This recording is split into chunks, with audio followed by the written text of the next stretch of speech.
కరీంనగర్లోని ప్రశాంతనగర్లోని ప్రసన్నాంజనేయ స్వామి ఆలయంలో జరిగిన సీతారాముల కళ్యాణ మహోత్సవంలో మాజీ మంత్రి ఎమ్మెల్యే గంగుల కమలాకర్ కుటుంబ సభ్యులతో పాల్గొన్నారు.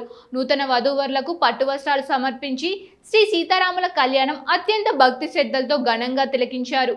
ఈ పవిత్ర కార్యక్రమంలో పాల్గొనడం చాలా సంతోషంగా ఉందని పేర్కొన్నారు. ప్రజలు భక్తులు పెద్ద ఎత్తున పాల్గొని వేడుకలను విజయవంతం చేశారు.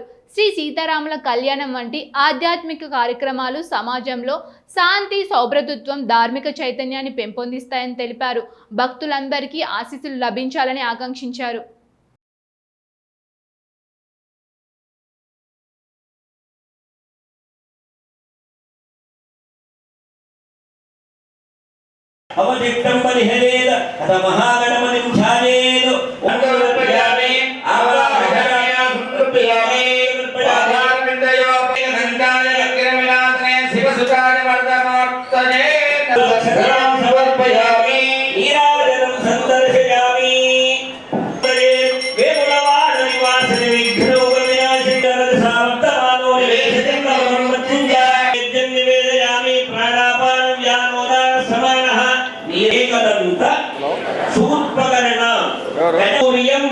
सूर्यं प्रणमाम्यहं प्रसादवलसिद्धिरस्तु तथास्तु राजा रामपाल गोत्र गोस्य उज्ज्वल मैपाल रेड्डी नामधेय